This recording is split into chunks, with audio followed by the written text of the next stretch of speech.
This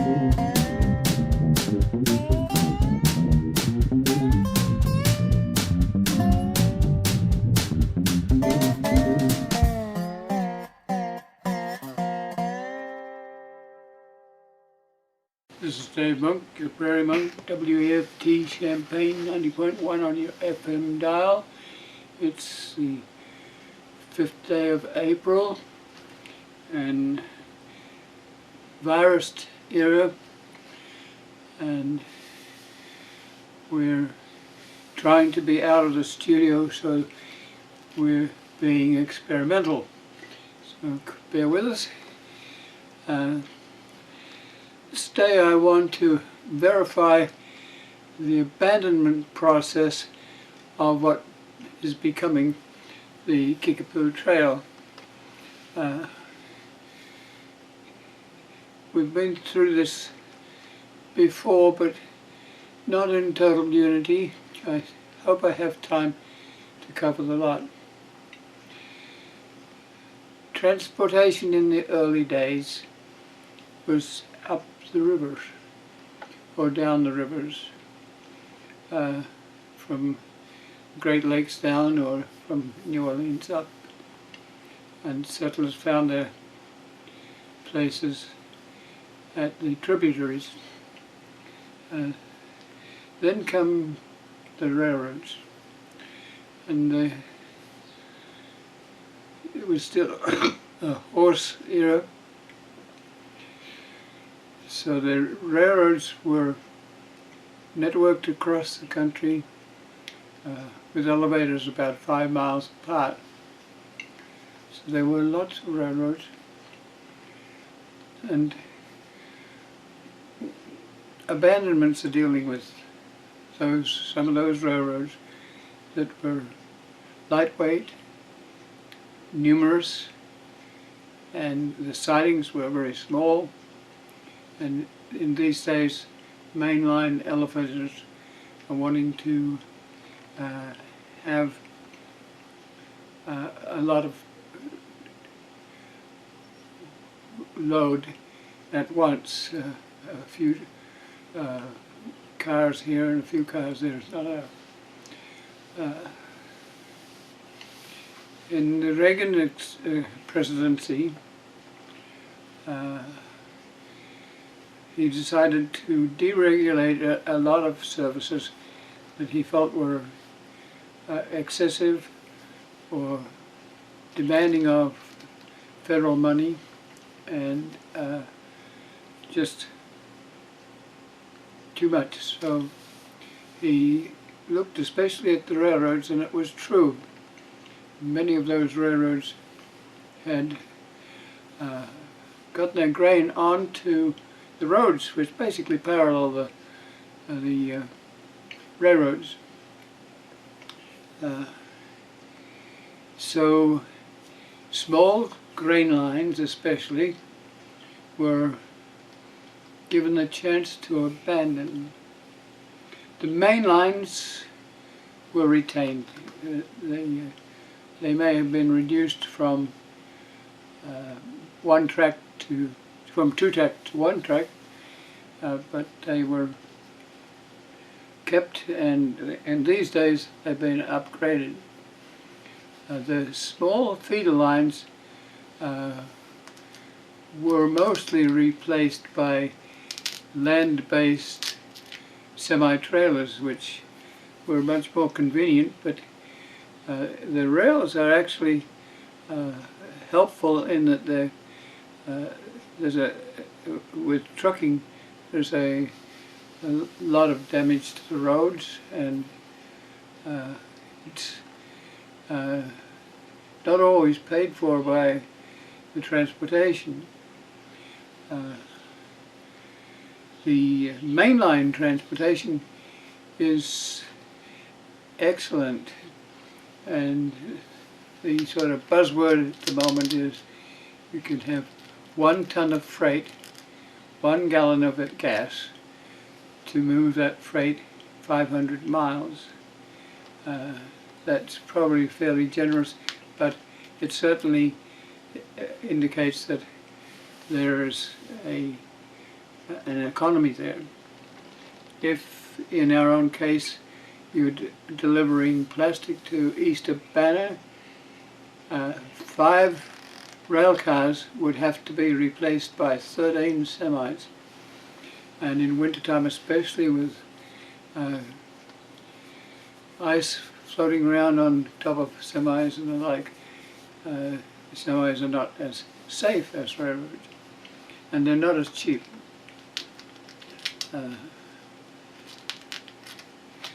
Looking at that, there was a movement in the Congress to create a bill, the Steiger's Act, which in the early 80s permitted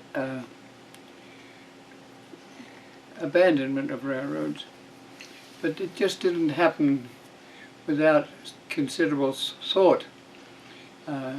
If someone was still, or some agency was still using that bed, they had their chance to appeal.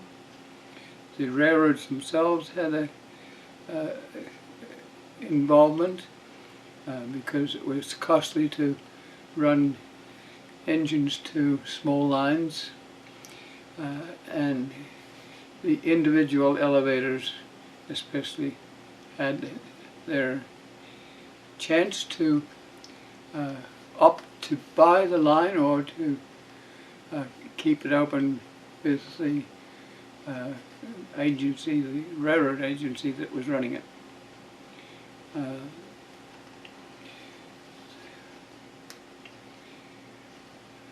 The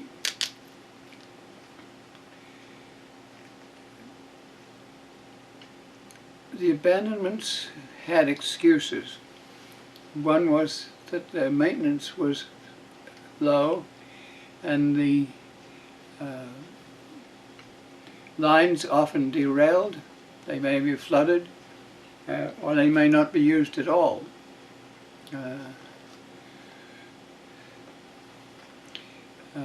The general tendency has been to create super elevators that have their own yards and are accessing main lines. So a number of groups retained their line. Sometimes they were not only grain lines, but they were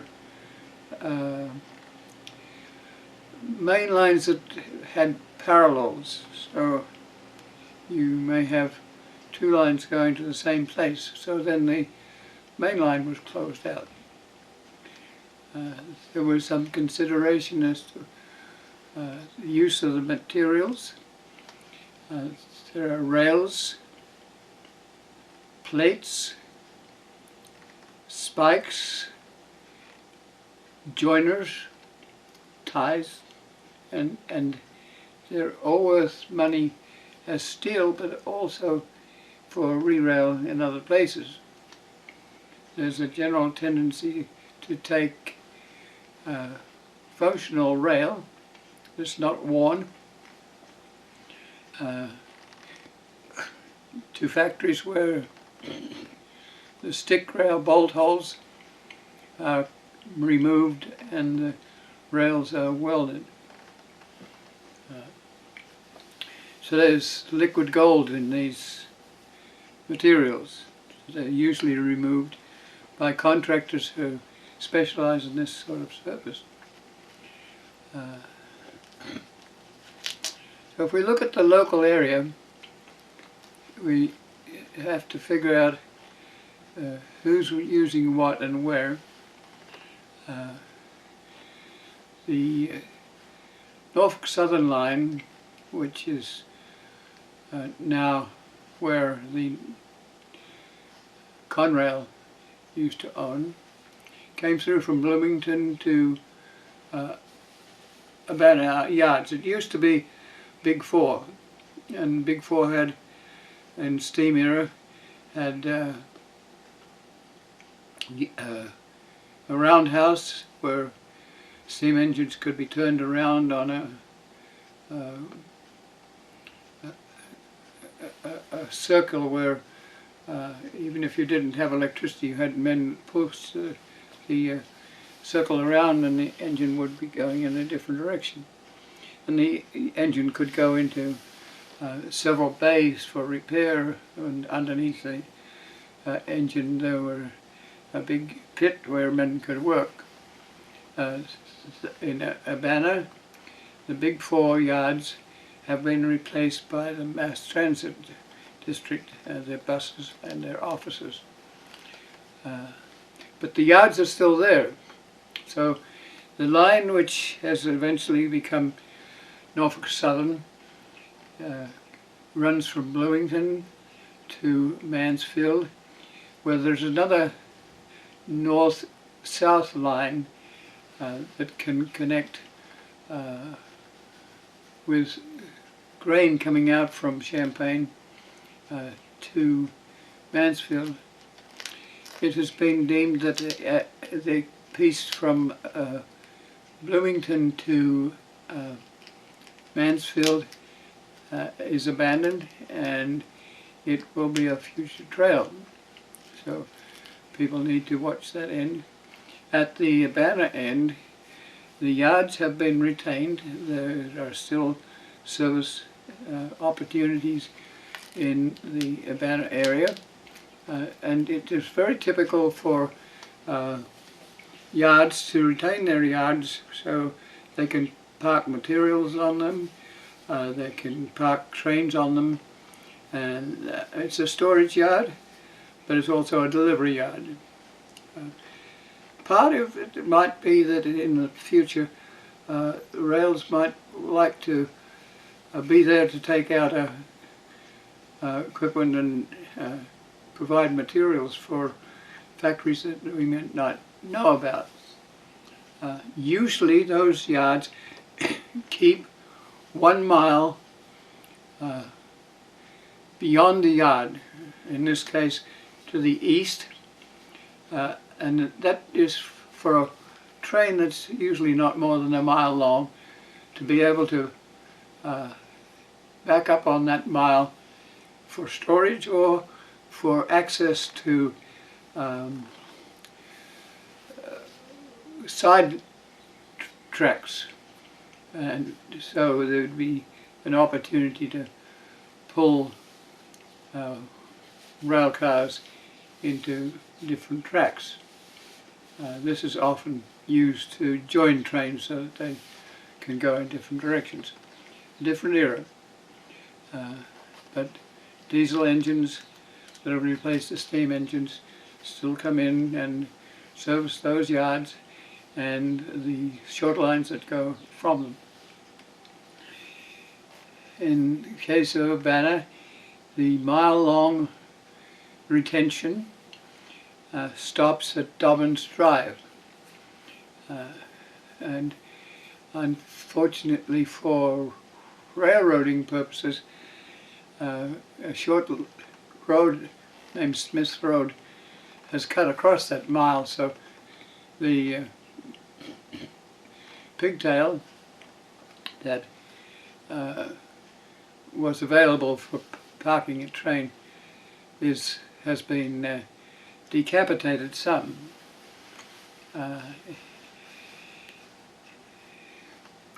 To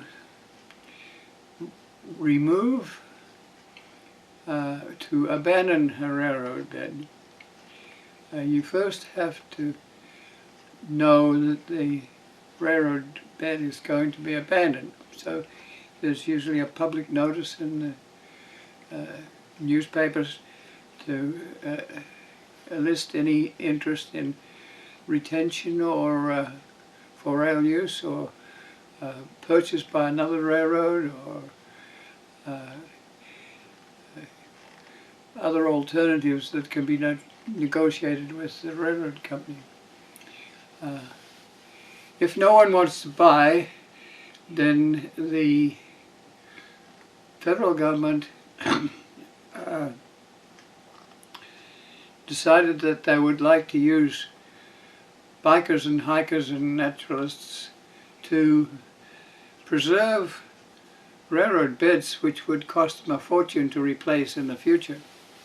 Now, many of these beds are, as we've said before, were light grain corridors, and but some of them were heavier. And the Norfolk Southern line that went from Bloomington to Farmer City to Mansfield to Mahomet to Champaign to Urbana to St. Joe, Ogden, Oakwood, Fithian, Oakwood, and Danville was a main line with fairly heavy rail. The rails are in cross-section individual. Some tracks will have a unique cross-section, others will be different. So you can't exactly take one set of rails to another place without knowing the breed of the steel.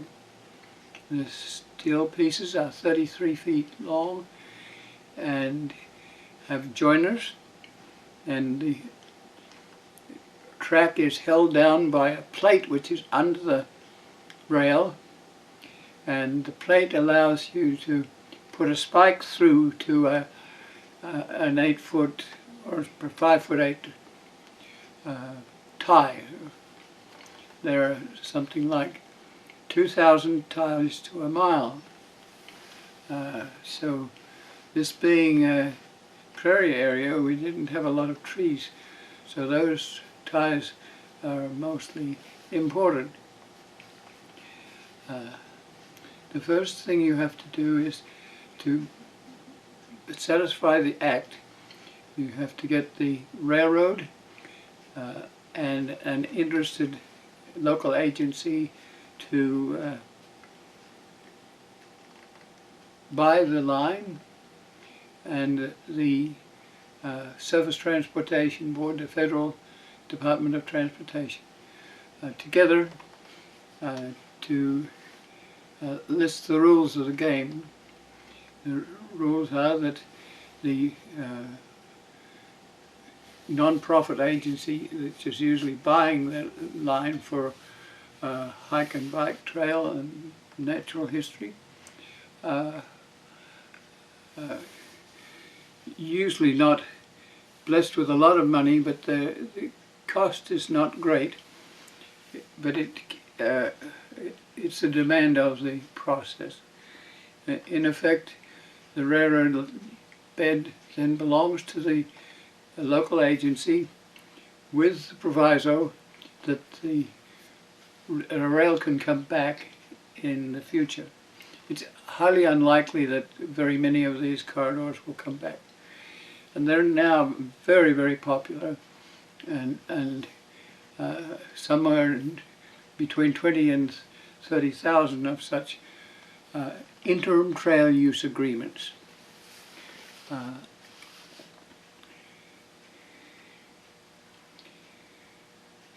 The agreement includes the federal government providing some goodies.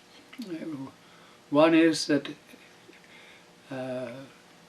reversionary titles, which go back to the adjacent landowner, are acquired, and this means that you are dealing with one more public use of the corridor. The bridges are preserved, and money is provided for the upgrade of the track to a bicycle way.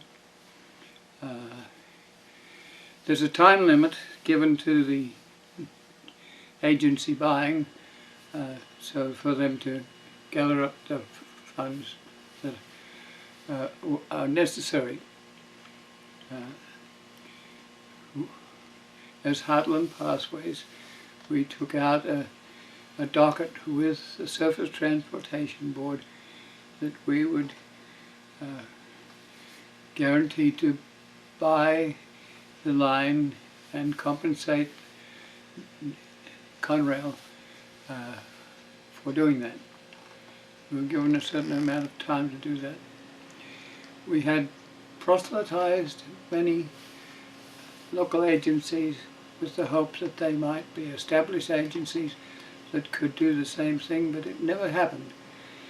We had spent years knowing that this corridor had at its end Kickapoo State Park and lots of interesting resources along the corridor. We also had already purchased 33 miles of railroad bed in the Monticello area, and we knew this game.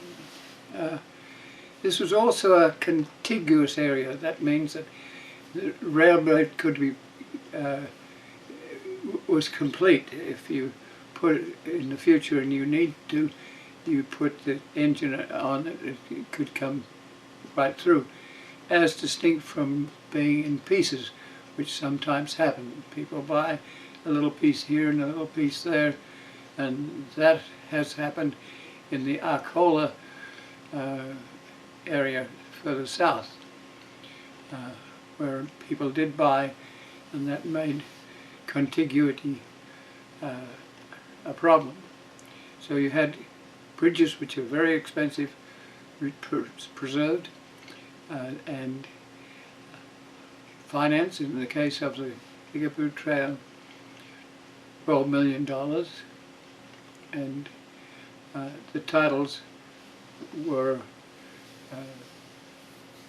reversionary titles were kept as public use areas. Once that happens, it takes a while between when the last train ran and when you see the first action. One of the first actions you see is a set of ties put in at the west end, and the demolition in this case started at the west end, designed to stop the train from going any further than Dobbins Drive. The train that took out the trails was a quarter-mile long, and it had a winch on the end that allowed you to winch a quarter-mile of stick rail, still tied together with joiners, and with the aid of rollers on these flatbed vehicles, you could pick up a quarter of a mile at once. In order to do that, you had to have crews to remove the ties, remove the spikes, so that the rail could be lifted up and moved onto the train.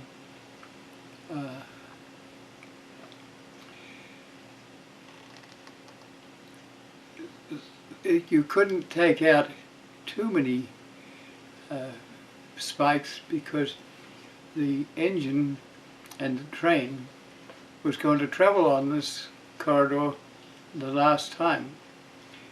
Let's go back to the start of this effort. Once the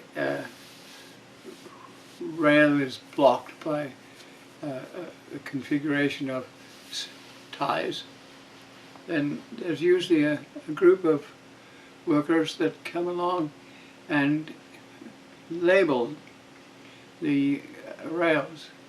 In this case it was a fairly heavy line, so the rails were probably 135 pounds weight per yard.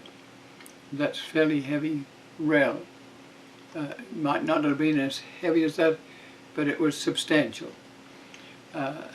So the crews that were adjudicating would check for split rails at junctions where a heavy steam engine would drop the load and hit the end of a rail.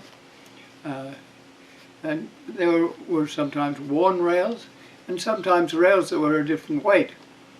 The adjacent interurban trail would have had something like 69-pound rail, which is much lighter, and that's the comparison. The crew that was doing this would have spray cans, and they would spray joints or problem areas, and they would also look at the ties. Some of these ties have been in place for 100 years, and they're decrepit. Most of them were good because this was a main line. So there are various labels for the ties. Ties that are excellent, designated for re-rail. Ties that are not so good and split on the ends would be for landscaping. And then there were the leftovers, which have to be burned at a temperature high enough to split the creosote molecule and make them safe, or they have to be buried very deeply so that they don't cause problems. That crew would be seen to be coming through. Then comes the spike removers, and the spike removers have a machine that grasps onto the head of the spike and pulls it. It used to be that people used to have to do that by hand, but there are machines that do that. And that is the first instrument that comes by, and they take out so many that they can lift the rail, and but also an engine can back along it.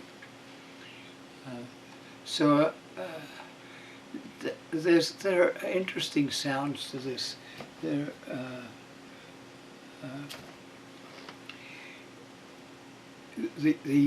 sound of lifting ties is very different from the sound of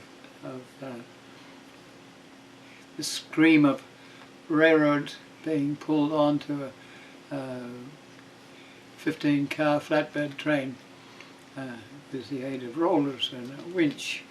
You might even liken it to a ringer that would take the rail right along to, or push the rail right along to the, almost to the cab.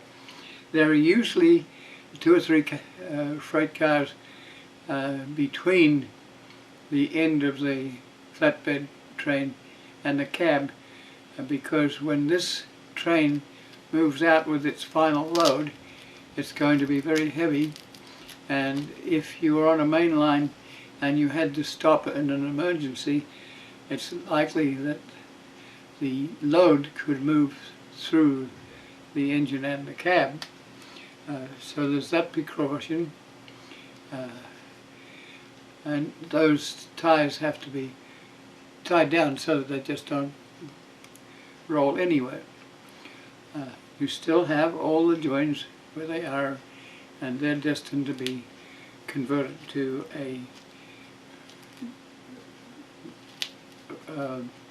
welded rails. The old clickety-clack that goes with songs in numerous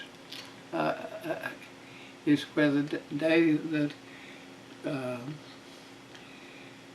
stick rail was placed, the joints were placed so that they were not at the same site. So you would have one wheel click and the other wheel clack. That sound, I've ridden trains I used to go home from my boarding school, and we would sleep with sleeping bags on the floor, and you could hear that clickety-clack, and you could, in the middle of the night, you could look out and see the firebox of the steam engine lighting up the landscape. So there's music in there. Once that first quarter of a mile is taken up, the train moves back another quarter of a mile and does the same thing over. That first quarter of a mile is owned by the Forest Preserve, and we would hope that since there's a little spot on that mile backup area that's been decapitated by a road cut, we're hoping that the trail might continue on that corridor up to Dobbins Drive, and then from Dobbins Drive through to Smith Road, and then around the end of the north end of the railroad yards to where the MTD has taken over the old roundhouse, then across the University Avenue at a not very dangerous place, and through the sanitary treatment plant, across the boneyard, and north to Kerr and Broadway, and around the Busey Woods, and across to Champaign on Washington Street, and enable the extension of that trail. But that's a side issue.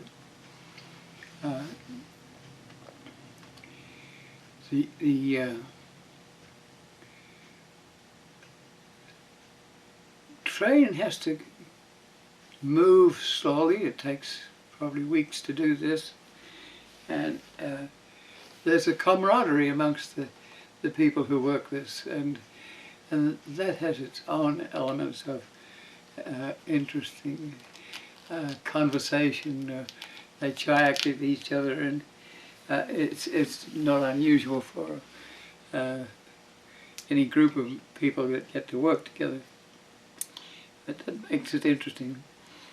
I was enabled to ride the engine, the diesel. The diesel had a nice hum sound, and there's a little jiggle wheel that has to be moved by the engine driver every so often to make sure that he doesn't go to sleep. The engine got to have some problems, so they had to take that engine to Danville and come back with a replacement engine. The process proceeded in a regular fashion till it reaches a huge bridge, which is a quarter of a mile long and about 100 feet off the ground. It goes over the Salt Fork of the Vermilion River. At that point, it was not easy to work with. The crane had to be used to lift the stick rail up onto semi-trailers, and we tried to buy the steel, but it would have cost $3,000 to buy the steel. Buying the steel was helpful because the steel helps keep the corridor intact, the bridge intact.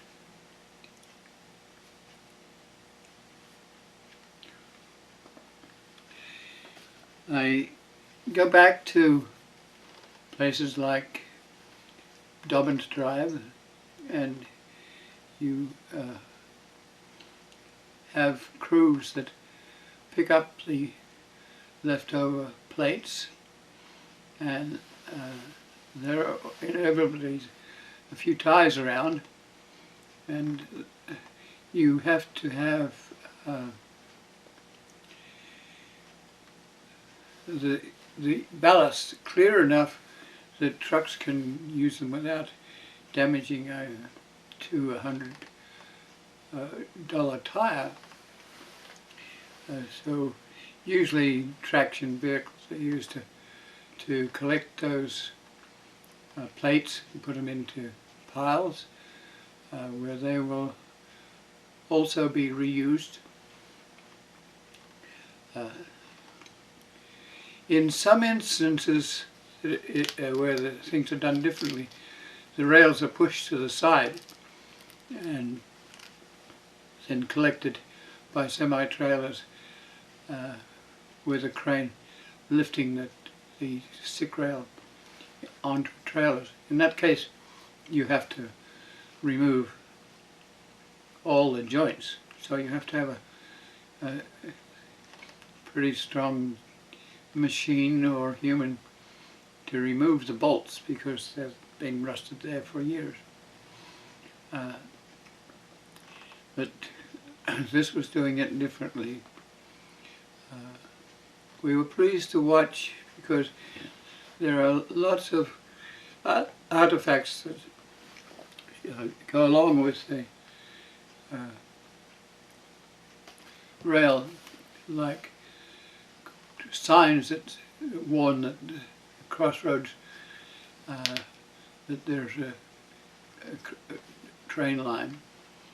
There are little things that help to make a future rail trail interesting. So we spent a lot of time just watching. There's also a temptation for people to invade because once the railroad has vacated, there's not the same railroad law that controls the invasion of the right-of-way. It still holds, but it sometimes involves court activities that can be extensive. There are little towns and villages that are part of the event that often have not survived. There may be 1 or 2 or 3 houses and an elevator.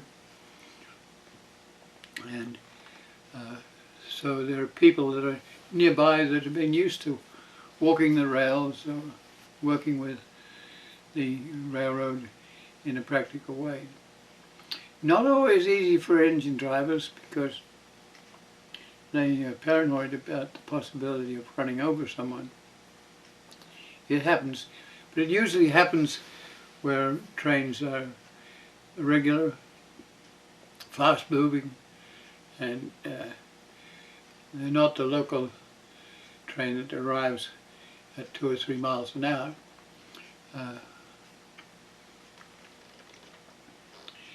We were watching the corridor because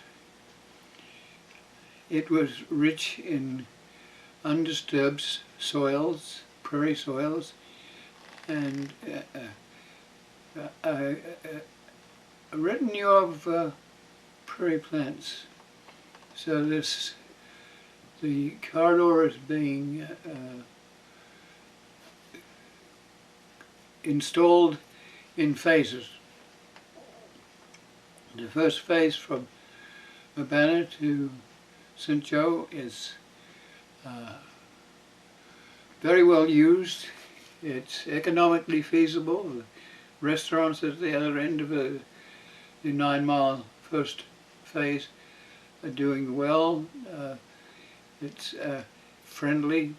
People can use their bicycle to get to work at the Champaign-Urbana University.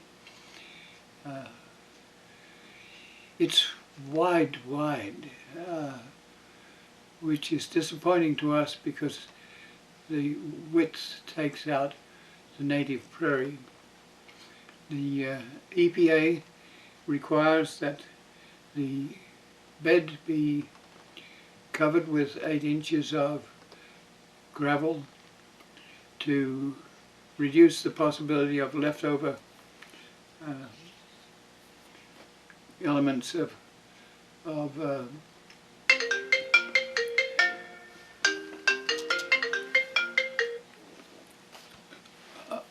of elements of creosote, and that goes down the side, so you have very little native prairie left. And ADA, American Disabilities Association, also appreciates a wide trail. But we have 15 miles between St. Joe and Ogden and Fithian and Oakwood, which is rich in small elements of the only remaining prairie that we have locally. And we would like to challenge to have a trail that is not as wide, perhaps only 8 feet wide or 6 feet wide, in order to save the prairie, which is almost an endangered ecosystem. Very little of it left, and very little of it in terms of contiguity. That means that if you want to have a bee or a bird move from one place to another, it needs to have a corridor where it can do that. The ties are an interesting situation. They have been adjudicated as to whether they're re-railers or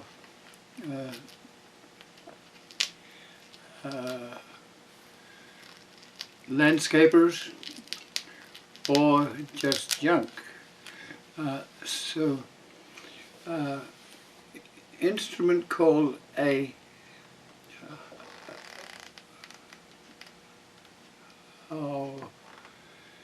it's a hi-ho, not a hi-ho. It's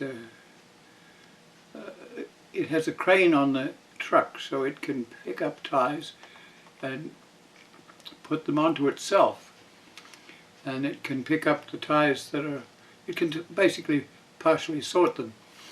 The ties go to a logical area where they can be further sorted.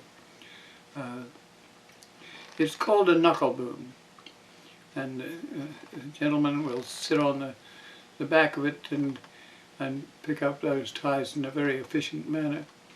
Sometimes can pick up several at once.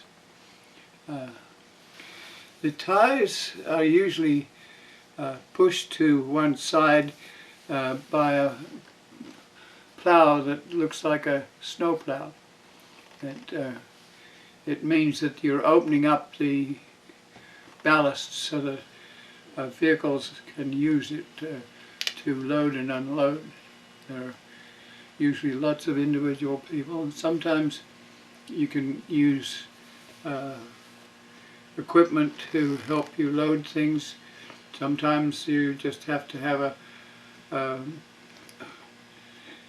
handle, a hook in the end of it to pick up a leftover plate. It can get to be heavy work. But eventually the corridor is cleared, and then it has to be adapted for trail use. We initiated this process as Heartland Pathways, and then no other company or agency or natural history group was willing to take the risk of buying a bed. We had already done that in the Monticello area, so we took that risk. We then had, once we'd done that hack work, it was felt by a number of groups that this was an excellent idea, and then be careful.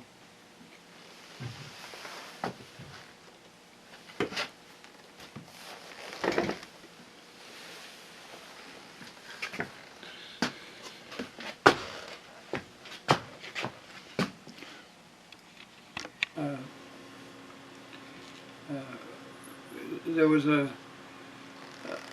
request for us to include other groups, which we did, one especially, but then it got to be a takeover to the extent that we were personas non grata, which was a difficult legal situation. So our answer was that, well, if this is how you want to do it, then let's do it as long as we do it. But unfortunately the takeover group didn't get the money to buy, and so we temporarily lost the chance to do a rail trail. So the trail sat there. In some cases people would use off-road vehicles to run it, but it stayed there intact, growing trees for 20 years. More recently it has been activated. There was a little fear that even then there would not be the finance to create a trail. But by this time the national rail to trail movement had grown to such an extent that the risk was not great. The state was interested, the state Department of Transportation, which is responsible for alternate mechanisms of transportation, and hiking and biking as one. Then the Department of Natural Resources, which is concerned about the natural history along the side, and also is involved in bicycling. So it's a period when there was a discussion as to who would control this corridor and who would, how it would be administered. It ended up that the forestry, the Champaign County Forest Preserve owns the bed in Champaign area, and the Vermilion County Conservation District owns in their area. The Forest Preserve is more oriented to recreation. The Conservation District has more liberty to preserve the natural history, and we're hoping that that will transpire in the Vermilion County area, especially between Ogden and Fithian and Oakwood. The phases have included a piece of development through Oakwood where the trail has been given a sort of a wiggly-woggly movement to create interest as it goes through town. And then right now the next move is to create a bicycle way on the bridge that is a quarter mile long and 100 feet high. There has been one bridge that has already been treated, and the technique is to have prefabricated units that are welded onto the beams of the bridge, and they are already established so that people can't climb out of the corridor and commit suicide or things like that. So that will go on, and the bridge will remain, and if necessary it can come back to rail in the future, but it's highly unlikely that that will happen. And sometimes the popularity will stop the return, but that's part of the contract.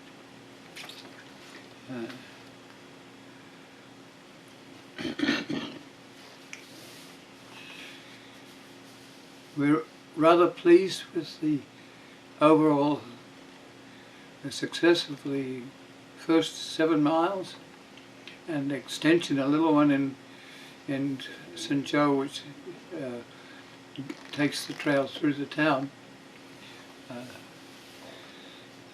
The prairie on the side has remained intact in some places, but basically the corridor has been landscaped where the landscaping disturbs the soil and then puts it back in shape, whereas I especially would like to see, if it's only 4 inches that has to be moved, to not move 2 feet and then put it back in a disturbed place where weeds will grow. It's not a pristine prairie, but the contract and the planning is to take local seed and reseed the area. And some of the soil that has been excess in terms of creating drains has gone to the forest preserve at Halma Lake. It's getting to be nearly time, but what we're hoping is that the popularity of this corridor will help us with the Western Corridor, which was predated the Rail Banking Act, so it doesn't have the help of the finances, especially, that have been necessary. The city of Monticello has already created a popular and safe trail across the Sangamon River, where you can have the ambiance of looking out at the river, and that too helps people to understand what we're doing and aiming towards doing with these trails. One portion between Whiteheath and Seymour we're re-railing with the hope that historic trains can come from the Railroad Museum to Champaign, and that's another whole project.